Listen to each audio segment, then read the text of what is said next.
Welcome, everyone. It's my great pleasure to welcome you all to the Australian Genomics seminar series, DNA Dialogue. I'd like to begin by acknowledging the traditional custodians of country throughout Australia, the Aboriginal and Torres Strait Islander peoples. I'm joining you today from the lands of the Boonwurrung people of the Kulin Nation in Bayside, Melbourne.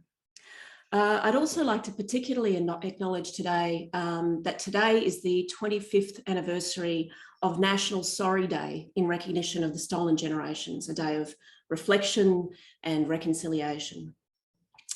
So this seminar series, we're very delighted to launch today, very excitingly. Thank you for joining us so early, particularly early for our Central and West Coast colleagues. This will be a series of monthly talks, and the idea is it's a forum for the Australian genomic community to learn about new developments and health genomics initiatives from across Australia and from overseas. So this series will be held live via Zoom on the last Thursday of every month at 8 a.m. Eastern Time. Now, I'd like first to throw to Catherine North, the lead of Australian Genomics, as everyone knows, and she can introduce our wonderful speaker today. Thanks, Catherine. Thanks, Tiff. And we couldn't start with a better speaker for this seminar series than Heidi Rehm, who it's been my pleasure to call a friend and colleague over our last, 9 years with the Global Alliance for Genomics and Health. And Heidi and I meet regularly by Zoom, even before it became trendy. So Heidi must be well known to you. She's the Chief Genomics Officer at the Massachusetts General Hospital and co-director of the program in medical and population genetics at the Broad Institute. But I think we use Heidi's work every day for her leadership in the Gene Curation Coalition and particularly ClinVar and her involvement in ClinGen, which really changed the way we share genomic information around the world. Heidi has had an amazing focus over many years in the discovery of rare disease, but has very much been focused on how we take that sharing of information globally. So it's a great pleasure to welcome you, Heidi. We're really looking forward when we can have you in person in Australia, but this is a great way to hear about where you're up to. So over to you, Heidi. Thank you for that kind introduction. I can't believe it's been 9 years since we've been involved in the Global Alliance, but indeed it has. So I'm going to share my screen, 1 second, and share my slides. Okay. I think we're ready to go. So I'm going to talk today about advancing genomic medicine through global collaboration and data sharing, a topic near and dear to my heart. And I thought that I would contextualize some of the work that we're doing just for fun in the context of 10 bold predictions for 2030 from NHGRI, which is the National Human Genome Research Institute, part of NIH in the US. And NHGRI went through and really defined 10 bold predictions with the help of the community in terms of where we might be in 2030 in 10 years. It's now a couple of years later, but I still think it's a useful way to think about the advances in our field. And these are the 10 bold predictions. I don't have time to go through each one, but I'm going to pick 4 of them that relate to some of the work that I'm involved in. And focus a little bit on that in the context of what we're doing in that space. So bold prediction number 2 is that the biological function of every human gene will be known. And for non-coding elements in the human genome, such knowledge will be the rule rather than the exception. And for most of you, how we think about how we determine the function of genes, approximately 20,000 in our human genome, is often to observe what happens when we disrupt them or when they get disrupted. And that's through understanding the genetic basis of human disease, which is how I mostly focus my efforts in figuring out the function of genes, or by creating animal models. And just a couple examples at the bottom, hypertrophic cardiomyopathy. And when we observe someone who dies suddenly on the basketball floor, in this case for Reggie Lewis, and their heart on autopsy is thickened, it really helps us figure out the function of those genes as we dissect what they do in a disease state. On the right side of this screen is understanding hearing loss. And in a lot of cases, we identified a lot of these genes through mouse models, in part because the hearing organ also is very much similar to the vestibular organ. And many of these mice would be detected through their circling and twirling and other features that we could easily observe and then discern their role in the hearing organ, the cochlea. So I think the challenge that we deal with in the rare disease space and deciphering the function of genes through rare disease studies is that over 400 million people globally are affected by, right now, over 7,000 rare disease. This is being tracked by Global Genes. But the challenge with that is like, great, there's lots of people to study. We can discern all of these different diseases and the genes that cause them and what those genes function are. However, it turns out that a small number of the more common rare diseases actually make up a large fraction of the individuals affected with those diseases. Things that, diseases you've probably heard of before: sickle cell anemia, cystic fibrosis, hypertrophic cardiomyopathy. These are some of the more common rare diseases. Unfortunately, for most rare diseases, they are very, very rare, affecting only a small number of individuals in the world. And so most of what we have yet to discover are going to be much harder to discern than the earlier diseases that we discovered. So that's our challenge. And of course, there are many families that have gone on a diagnostic odyssey, as many of us call it, when they are searching and searching and searching for a cause of their or their child's clinical features. And we've had a couple of videos of the diagnostic odyssey, both from our Rare Genomes project and one we did in collaboration with Kim Boycott's group in Canada for the Global Alliance. The challenge is that today we only find an answer for about 25% of individuals with rare disease. So we still have a lot to understand in terms of the genes that underlie these diseases and what their biological functions are. So where are we today? There's been about a little over 4,600 genes implicated in at least one disease. But as I mentioned, 75% of rare disease cases remain unsolved. And there's in fact evidence for more than 10,000 more genes yet to be discovered for Mendelian disease. We have been focused in this area through a couple different programs. One is our Rare Genomes project, where we directly recruit individuals who have not gotten an answer. And you can see throughout the United States, which is where we're enrolling for this study, many individuals enrolled. And the orange dots are those families where we've been able to return a diagnosis to those families. So gradually making new discoveries and passing on useful information to these families. We also, in addition to our direct recruitment, we collaborate with many individuals around the world who are working in the rare disease space. And that allows us to draw from a much larger pool of individuals with these different diseases, because each of these investigators shown here and even more that aren't on the slide are each recruiting in their own individual disease areas. And then we're collaborating with them to provide common tools and methods and approaches so that we can better all share in the advances for how we go about identifying and solving the causes of rare disease and understanding biological function of the genes that underlie them. So, the point of this is that we can make much further advances by working together as a community than we can, just working in a silo. And in fact, over the past 6 years that we've been involved in this, and this was a center started by Daniel MacArthur and myself, now led by Anne O'Donnell-Luria, Michael Talkowski, and myself. And we now have over 926 novel gene disease discoveries or candidates. A little over 300 of them are well-supported, what we would consider valid disease gene discoveries. But about 604 of those are candidates. There's not yet enough evidence to prove that they are causal.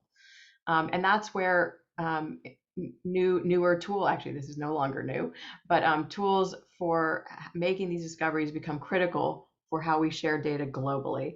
And one of the most critical tools in the rare disease space is the matchmaker exchange, which is built on the principle of genomic matchmaking, where if we identify a candidate gene, like I just showed you on the last slide, we have 604 of these across all these collaborations. We can enter those genes into matchmaker exchange, and if there's another collaborator who's entered that same gene, those groups are brought together through matching. It's an automated system, and then we can collaborate and share phenotypes to determine if that's a valid match. And in fact, there are over 10,000 candidate genes entered into matchmaker exchange through 8 different clinical nodes, and then a couple of knowledge sources that are now integrated as well. And at the bottom is just one of thousands of matches that have occurred in this system. One of our rare genomes project cases with the phenotype shown here. And we found a candidate variant in PPIL1. We matched with the Gleason lab. Immediately that brought us into a set of 8, now 8 families. And the functional work of Joe Gleason's lab really solidifying this as a novel discovery. And that's just the exact paradigm that's happening through this matching function that's happening around the world. So back to the question that I posed from those 10 bold predictions, the biological function of every human gene will be known. Will it happen by 2030? Well, my personal guess is that we'll probably be at more like 80% is where I'd put my money. But we'll see. We have 8 more years to go. Okay, on to the next bold prediction. So this one I'm going to tackle is generating and analyzing a complete human genome sequence will be routine for any research laboratory. Will we get there? Well, to contextualize this, task, I would actually say we're already pretty close to this. However, not all genome results are created equal. There is constant innovation in sequencing technology, in variant detection methods, in the analytical approaches that we use to identify causal variation. And that means that the quality and completeness of a genome sequence is actually highly variable across the many, many labs that can run this today. However, if we all work together to share tools, methods, and platforms freely, then we will have access to the state-of-the-art approaches to genome analysis. And I put a table here from a recent publication where we looked at different variant types, the diagnostic potential of each of those variant types, the maturity of platforms for detecting those, whether it be exome or genome. And what you see here is all of these are useful, but each platform is still in a different state of maturity for each variant type in terms of launching it. So we still have work to do to really make analyzing a human genome complete and robust. And I think to get there, we're going to need to share in the methodologies. And in fact, all the data that we've coalesced through the Centers for Mendelian Genomics shown here is all being put on a common platform called Anvil, which is the NHGRI funded cloud-based platform that's being used to manage, store, and share genomics and related data, which allows us to all jointly contribute to putting tools there that we can use to analyze, to facilitate collaboration, to store our data. And so I would argue that using a model of a common environment where we can all work together and share the latest and greatest things that we do will actually allow every laboratory to routinely access and contribute to genomic analysis. And an example of that, our Seeker platform that we use for genomic analysis. So a couple of years ago, we put that platform on Anvil so that anyone could access that platform for free and make use of it, and in fact, contribute to the code base of it. And we're actually working with Daniel MacArthur's team, who was part of the original team that developed the original Seeker platform before he moved back to Australia. But we're working closely with Daniel's team. They're contributing to the code base. We're contributing to it. And this is just an example of the innovation we can all contribute to together so that we're all making use of the best platforms. And another example of sharing on the Anvil platform. So we loaded up all of our rare disease data onto that platform. We had a particular case that was unsolved, and a colleague who was also putting tools onto the platform, Aaron Quinlan, was testing out a new structural variant caller that he had developed, tested it on our rare disease cases, and in fact identified a deletion upstream of a gene that solved one of our cases with a Gibbs syndrome diagnosis. So again, an example of sharing tools, sharing data really allows us all to advance, and in fact, individuals to get diagnoses they might not have otherwise. That said, in order for us to all work in common platforms, it's going to require us to all adhere to the same standards for how we share both data and tools and make use of those. And that is where the Global Alliance for Genomics and Health will continue to play a critical role, where the community is really coming together to agree upon and build those common standards that we will use and apply across the many different work and projects that we do. So getting back to this bold prediction, generating and analyzing a complete human genome sequence will be routine for any research laboratory. Will it happen? Absolutely, I think this will happen, but in part through access to community-built platforms where we can all share our best practices together. Okay, now the third one I'll tackle is prediction number 7. The clinical relevance of all encountered genomic variants will be readily predictable, rendering the diagnostic designation variant of uncertain significance obsolete. Will we achieve this one? The challenges of variant interpretation. So this is going to be a hard one. Most variants are rare. In fact, each of us has about 200 rare coding sequence variants, even about 25 to 30 that are unique to each of us. And that's just in our coding sequence. That doesn't count the rest of the 98% of our genome. And variant evidence is often unpublished and inaccessible across the community. Interpretation requires training and professional opinion. On average, it takes on average about an hour to analyze the evidence on a variant. So this is going to be challenging because there's over 760 million variants already identified in our genomes to date through just our GNOMAD database. Now we're starting to get there through data sharing. In the ClinVar database, there are over 1.5 million classified variants that groups have shared from their own laboratories. That said, over 63,000 of those variants have conflicting classifications, and a large set, 36% of them, are variants of uncertain significance. So even with the sharing that we're doing, that is terrific and really trying to understand some of these variants, there's still a lot of uncertainty of how we interpret variants. And so that brings me to the ClinGen program. We've been really trying to bring the global community together to build consensus around the interpretation of variation, to share the underlying evidence for both classifying genes and variants, as well as determine their actionability for returning them to individuals. And so this program was really funded to create authoritative central resources to do all of this work. And to date, we've formed 95 expert panels around the globe. Individuals from 45 countries are now involved, almost 1,900 members all over the world, really contributing their time to building the standards for how we evaluate evidence for each gene and what sort of gene-specific criteria are used for those genes and the diseases they're associated with. And then those groups actually classify the evidence for each variant. A lot of people will sometimes say, what's the difference between ClinGen and Clinvar? Well, ClinGen is a consortium of people sharing data, developing standards, curating knowledge, sort of what I was just showing you there with all these extra expert panels. Whereas the data itself is going into databases like ClinVar for the variants, for us all to share our variant classifications, or GenSuC for us to all share our gene disease validity classifications. So database versus consortia. And if we think about this as a continual ecosystem of curation, we think about it first, you curate the gene. Is this gene associated with a disease when disrupted?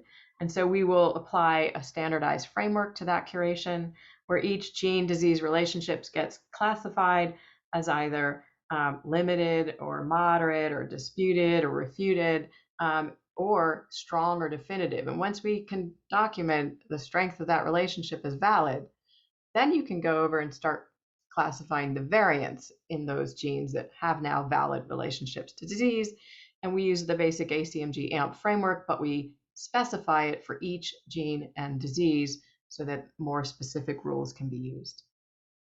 So this is just the stats for ClinGen's expert panels classifying gene-disease relationships. There's been over 1,679 now classified to date.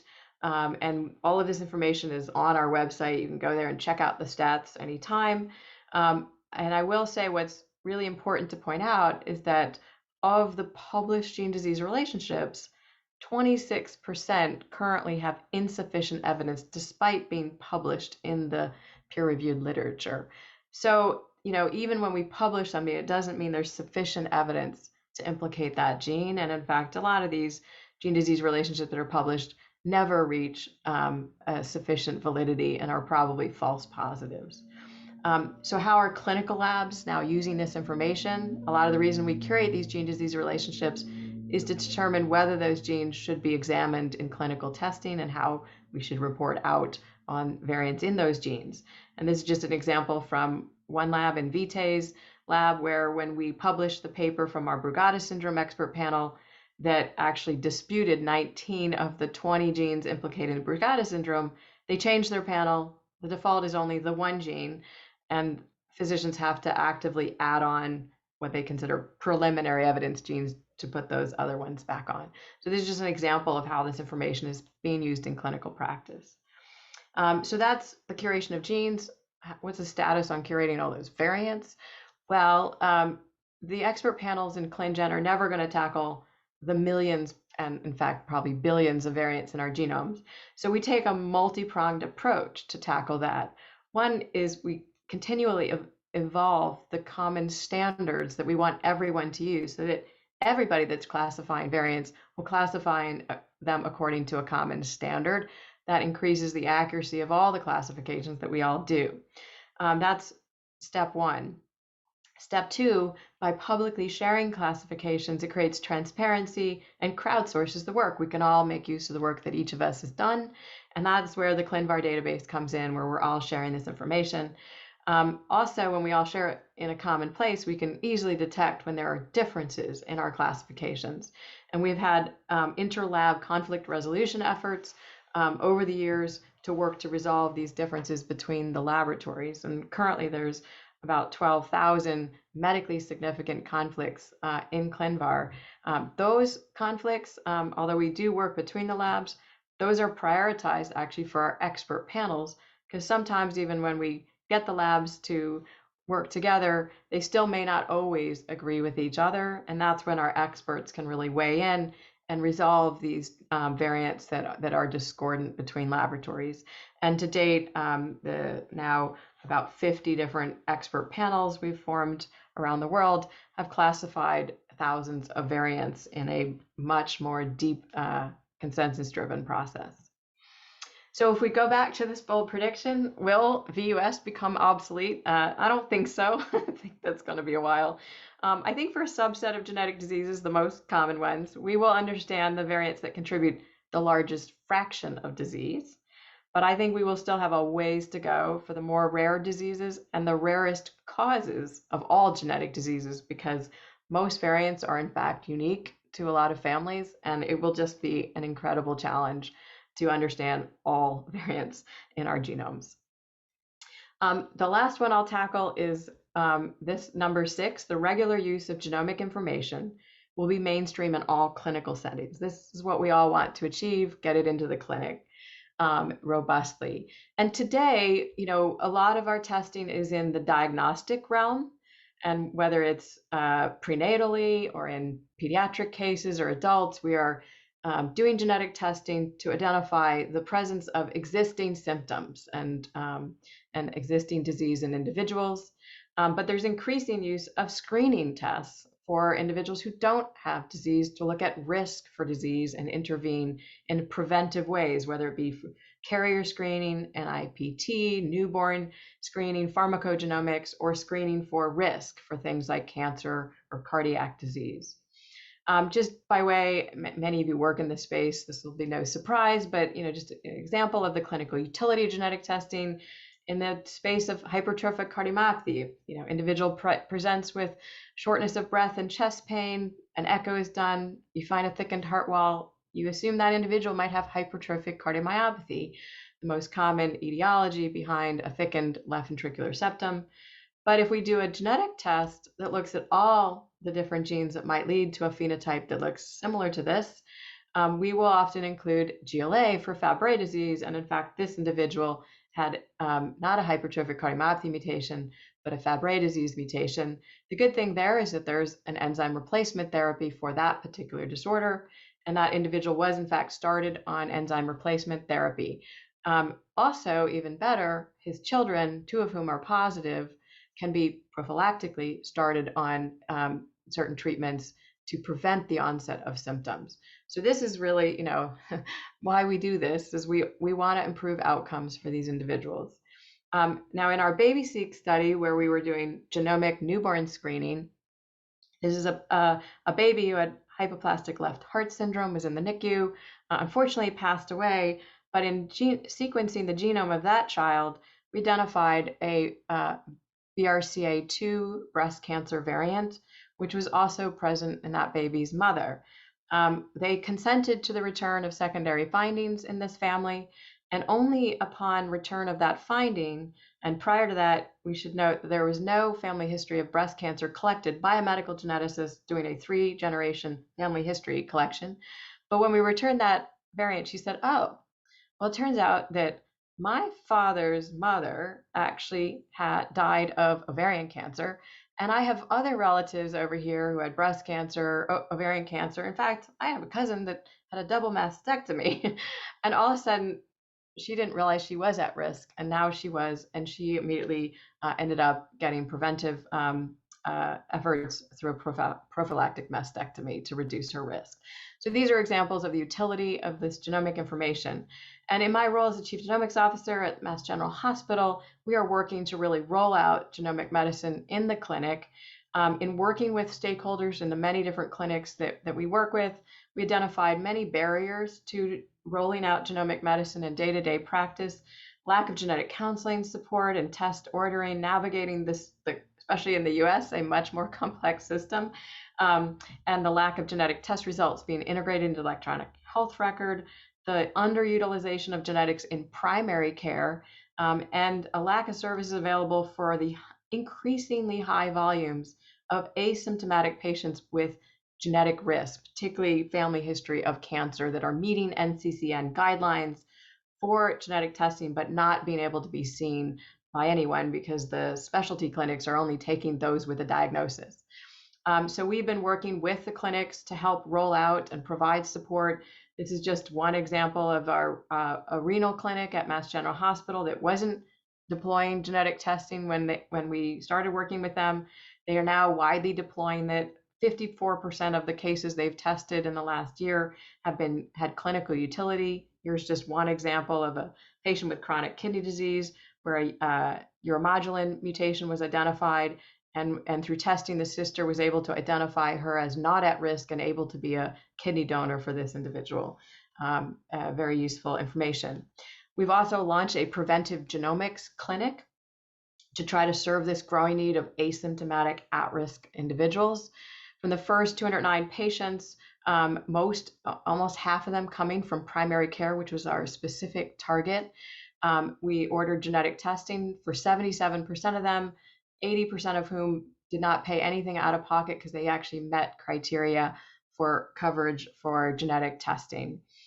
So that's our population. We also launched an e-consult service. So instead of making all these patients necessarily go to a new visit in our preventive genomics clinic, we're also trying to work directly with primary care physicians to help guide them to ordering the testing themselves, and being able to make the right decisions. So in the first 166 e-consult service requests, 70% came from primary care.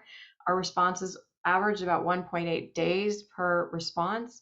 Although 40% were then referred to a genetic specialist, 35% we were able to say genetic testing is not recommended for this case. And in many cases, we were able to advise on a screening plan or recommend certain non-genetic or genetic orders. And when we reviewed the charts afterwards, 74% of those e-consults adhered to our recommendations. So I believe that this is a way that we will be able to scale genomics, is really ensuring that our primary care practitioners are able to support genetics at that front end of these services. So getting back to this bold prediction, will we have this the mainstream in all clinical settings by 2030? So I do believe we will have transitioned to genomes for most genetic services.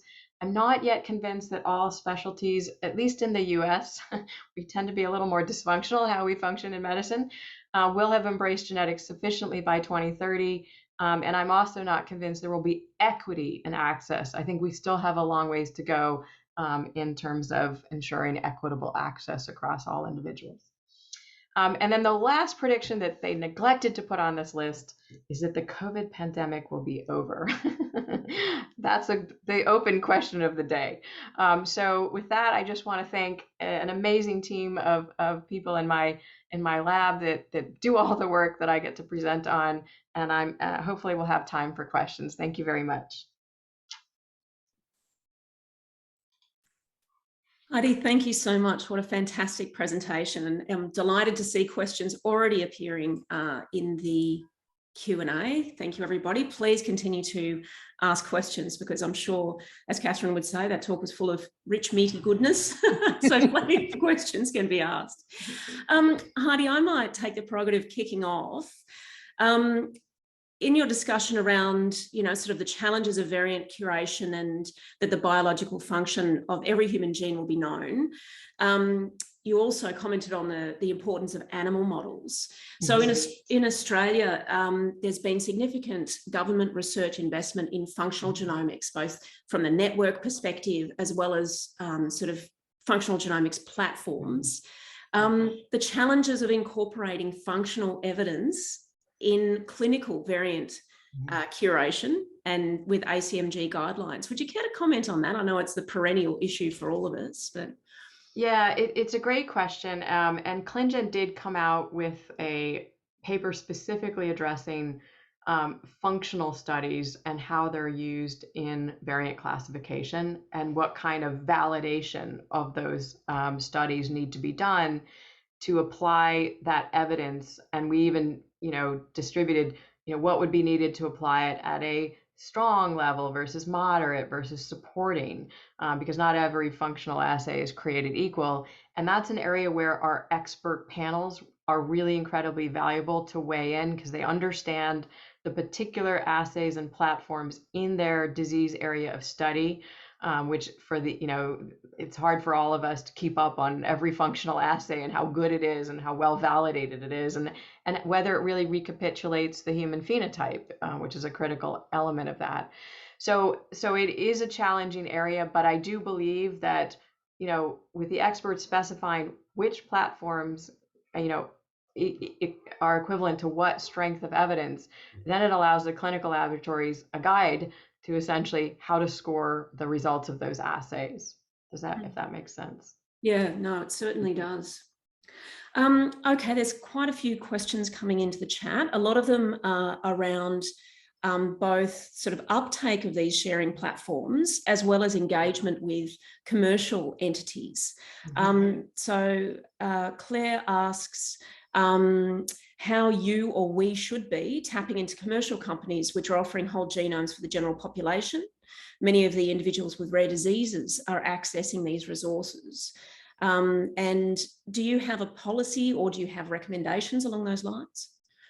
So we actually in ClinGen work incredibly closely with the commercial laboratories. Almost every expert panel we have has members of the large and small commercial reference laboratories.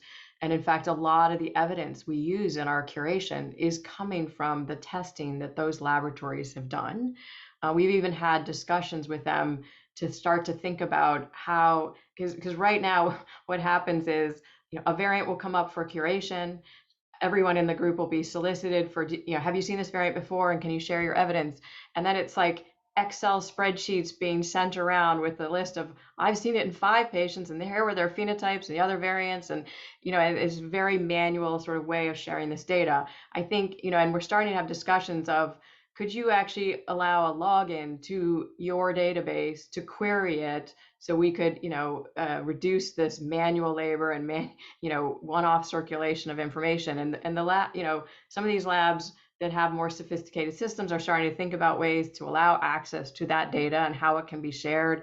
There are also some of them starting to embed into their requisition forms and consent the ability to share data more broadly so that they can really contribute to the knowledge ecosystem that we're all trying to contribute in. So, and the top submitters in ClinVar are almost all commercial laboratories, so they are a critical element of this and actually have been amazing at contributing and sharing data. If I could just add a carryover question to that, do you find there's any resistance to data sharing? And my other question is around, we have experienced the patenting of genes. It seems to just everyone went, nah, we're not going to put up with that. What's your experience now in that area? Right. So right now, sorry, there's beeping that just started happening. I'm not sure what it is, but I'm going to have to ignore it. So the patenting of information right now has been sort of thrown out in the US, but it's come back into a bill. So, a lot of our organizations are advocating against that. Sorry, it's incredibly distracting. Whatever is going on up there in the loft where my cats are.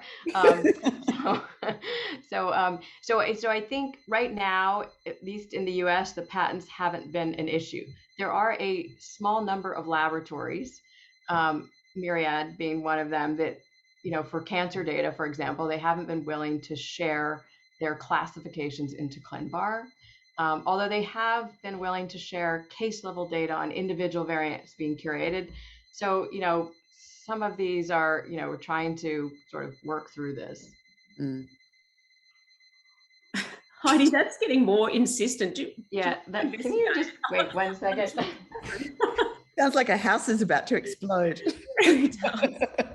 So, Catherine, you're also Vice Chair of GA4GH with Heidi. Yes. I guess I'd be interested in your perspective about, the GA4GH standards have been, originally focused on genomics and related data. Are you seeing, from the GA4GH perspective, much uptake in clinical trials or non-genomic initiatives, and is that a direction that the GA4GH would like to go in, broader application of the standards?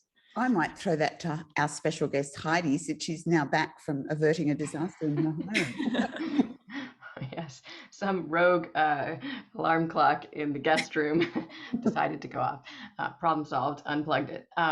So sorry, I only caught that second half of that around clinical trials, but I wasn't sure what the it was more around application of GA4GH standards beyond genomic applications. That's a great question. We've definitely had more focus on the genomic application side, but thinking about infectious disease and other areas of work that I think almost every element of our biomedical ecosystem will benefit from standards, and so I do think that those will be areas that are also tackled in terms of standards development, and a lot of the principles that we operate on in terms of data sharing, policies, and regulations. These are actually can be adopted across many different areas of biomedicine, not just genomics. And I just, to add to that, I think I certainly agree with Heidi, but just as some specific areas, really look at the responsible sharing of its clinical and genomic data. So all the regulatory and ethics work, the work around data security, which will apply to clinical information, clinical trials information, that's aiming to be multi-layered.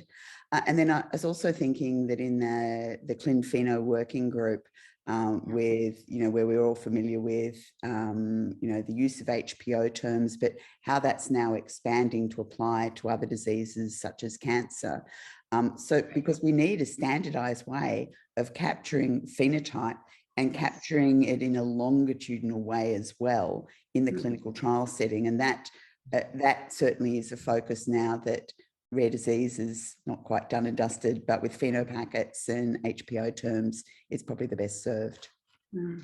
That's right. And we will need also to collect environmental, information because, we look across genetic disorders and people with the same variant have different manifestations, different penetrance, and that will both be explained by other genetic factors, but also non-genetic factors. And so we have to think about collecting both phenotype and environmental, impacts and systems. All right, thank you. So Louise comments that it would be lovely to see you return sometime to present the other 6 predictions, which she notes that she's particularly interested in Indigenous people's genome sequencing and the conflict of protecting cultural knowledge and still delivering benefit to those communities.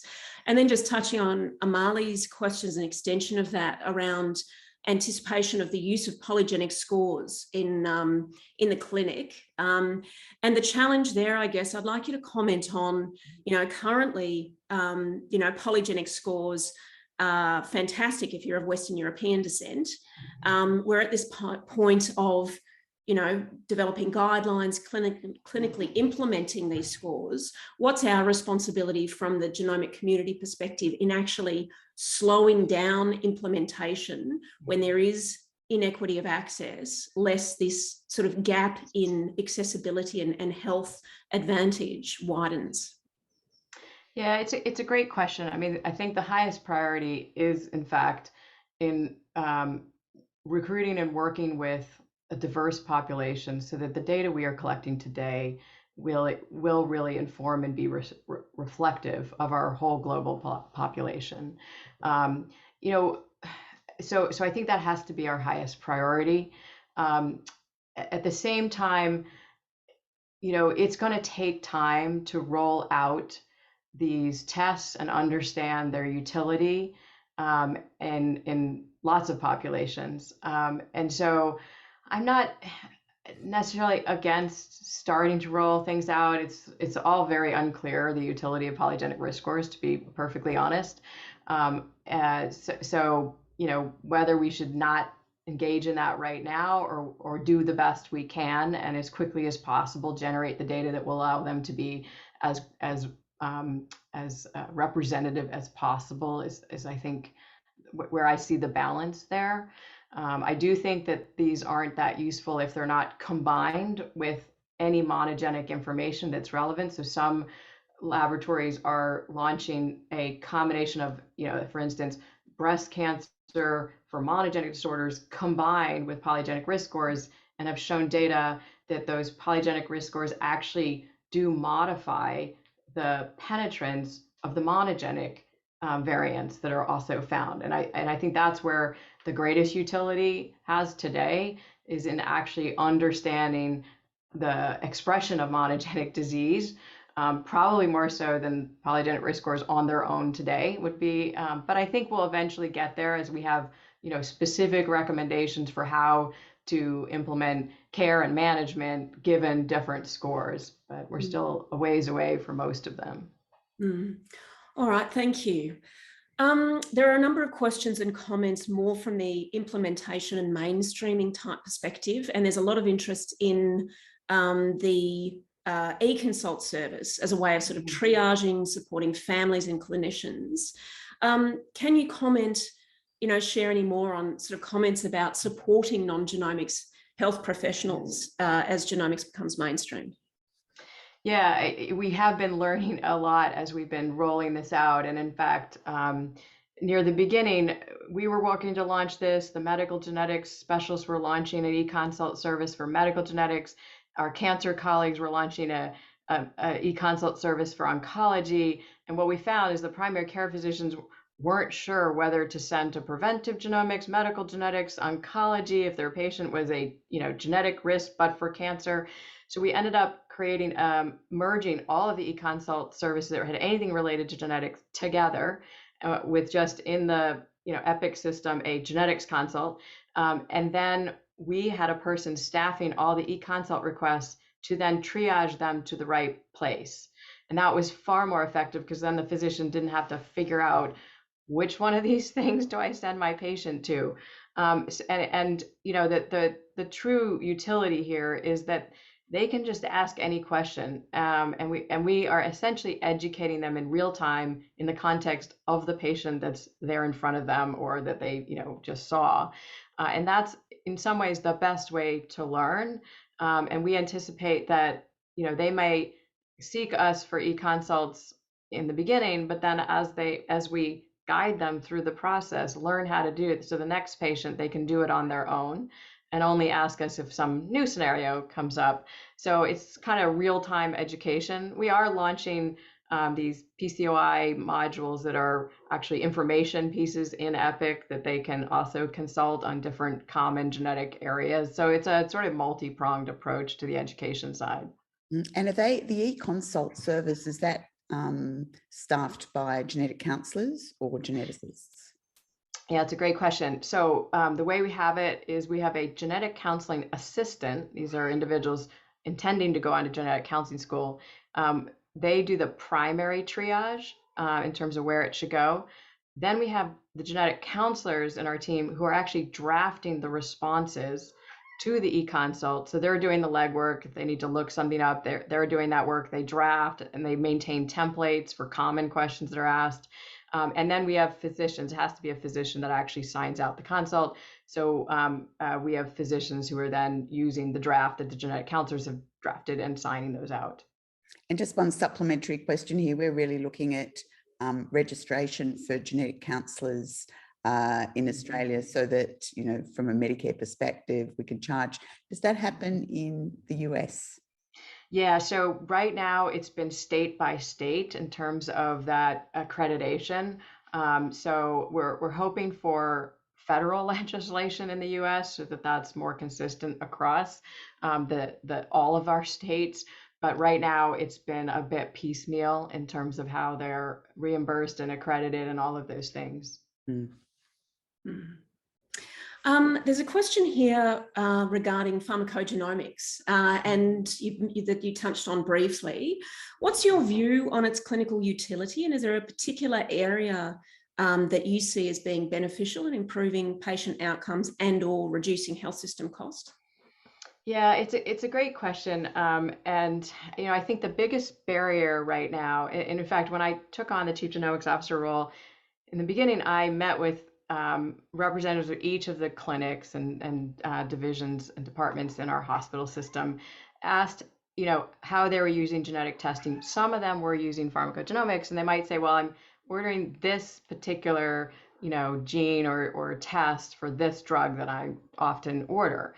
I'd say, well, if you were offered a full panel of pharmacogenomic markers for all drugs, why not order that if it's the same price? And the answer was, because I don't want the liability of managing all of those results for that patient.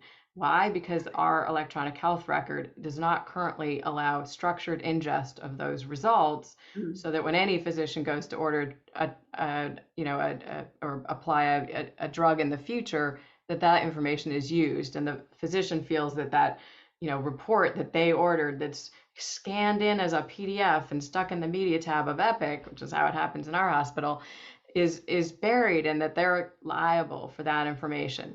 So my view is the most critical barrier right now is actually getting this information in structured form into electronic health record so that any physician ordering a drug, that information just comes up. The other biggest barrier is the timing. If you're ready to prescribe a drug, but you have to wait several weeks or months to get this information back, well, you've probably gone through the trial and error that most physicians do for most drugs and figured out the right dose by trial and error. And it's only a small number of drugs that are those true adverse reactions, very serious reactions that you really need to wait to get the test before you order the drug. And for those really serious things, in most cases, those physicians are ordering those tests. but there's still few and far between examples of that scenario. Most of it's around more subtle dosing, which if you don't have that information before you start dosing the patient is not as useful. So I think there's some practical logistical things that really need to be put into place, as well as true clinical decision support before this really becomes widespread use. Or application sort of preemptively when you know an intervention or a surgery, or a longer course is required in psychiatry. That's right. Yeah, I agree. All right. I'm conscious we told people we'd be wrapping up before 9 so they could get on with their day, but I'm going to ask you both. So you presented on the 10 bold predictions from the NHGRI, and I know you were, and your learned colleagues all contributed to those, but I would be interested, both Catherine and Heidi, in your own predictions for genomics for 2030, the most significant challenges we need to overcome, as well as the greatest opportunities. Catherine, would you like to go first? I think, thinking about the next 10 years, I do feel that we'll be mainstreaming screening so that the genome actually becomes part of your medical record, so that we can dip into it at different types of life for different clinical indications. It makes sense. We sort of do it along the pathway already for reproductive carrier screening, newborn screening, rare disease diagnosis, cancer prediction, pharmacogenomics, polygenic scores, for example. But to make that a cohesive approach for the individual. And what I think the main challenge is, how do we deal with that data? How do we store it? How do we access it appropriately? How do we update it? That to me is going to be the big challenge in the next 10 years. Yeah, I would agree with Catherine that is going to be critical. But then one step continuing from that is, how do we share it so that we all have access to that data? Right now we've done actually an amazing job of starting to share the classifications of variants, through ClinVar and globally with each other. But to really scale interpretation, we need to share the underlying evidence of the individuals, their phenotypes and their genotypes. And so as we work to get those, data sets into the EHR for each individual, so we can leverage that data for their care, if we could also then allow a sharing ecosystem where every time I see a variant that I'm uncertain as a lab director, I can see the phenotypes of everyone in the world with that variant. And that is going to be information that allows me to, in real time, interpret that variant. And so I think I'm very hopeful that we will really have gone to another level of data sharing, so that we can, and that'll require the federated approaches that Global Alliance is working very hard to develop the standards for, so that, because a lot of that data, back to the question about sharing, Aboriginal data, that this is not going to be able to leave your country in terms of, the privacy concerns and the respect for those individuals' data. So we're going to have to figure out ways to query and return answers without sharing the actual data, and coming up with the systems that support that will be critical. And I do believe a prediction in the next 10 years that we will hopefully have solved that one. It remains a lot for us all to do, hey? All right, look, Heidi, I'd like to thank you so much for joining us today. It's been a wonderful presentation. I think a fantastic inaugural session for this seminar series. Just thank you so much. It was my pleasure, and I hope to be there in person in not too long a distant future, perhaps the next Global Alliance meeting that we have in Australia, that Catherine will be helping host, and probably you too, Tiffany. We look forward to it, Heidi. Thanks so much, Heidi. All right, take care.